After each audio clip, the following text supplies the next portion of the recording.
help me, go with me to synagogue because I'm sick. I don't have strength. So you will be with me to help me if I need help. She said, I will pay your flight. Don't worry about your flight. Hotel, I will pay. Don't worry. I just need to go there. I need to get my healing. So I said, okay. She came. She came from California to Maryland. So she could not. This girl was so sick. She was almost smelling. The sickness. I didn't know that it was that worse. Before she left, it was even better. It was getting worse. I think she had like autoimmune disease. Her fingers were like kind of frozen. She could even get on the bed or out. I had to hold her to climb on the bed. It was bad. So I needed to really go with her. So we booked our flight. We booked the hotel close to the church. We flew. We arrived. We were up Sunday morning, 4 a.m. in her sickness. We went and stood in the line. She couldn't even stand for long in that line. We stood in the line for long. She would sit on the background. She would sit down. So while they were searching us to get into the church, they would search you as if you're at the airport. Search you, search your body, search your back. So she had a bag. So when they were searching her bag, they saw she had her doctor paperwork, how she was sick, because she said, oh, she will show proof that she's sick so they can pray for her. She had all her documents. She had this hand brace for her fingers to keep her fingers straight. It was in her back so she can, So when they were searching her back, they saw the hand brace. They said, whose hand brace is this? Because two of us were standing together.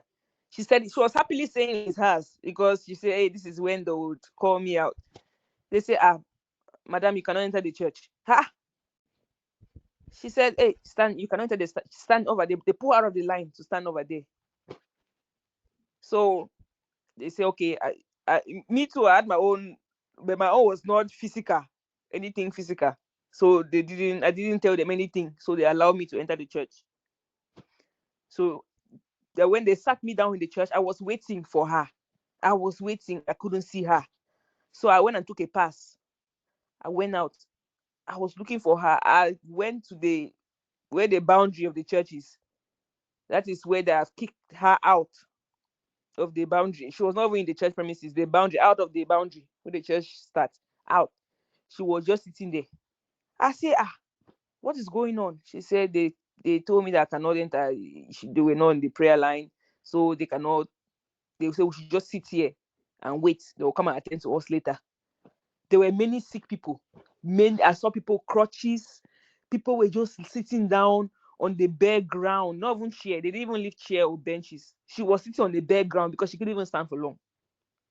And then when I met her, she started crying. She was crying that she's been sitting here since 4 a.m. It was almost 8 in the morning. She was sitting there crying and crying and crying. I said, no, I cannot be in the church. She's the one that even brought me here, and she needed to be inside the church. She cannot be sitting out.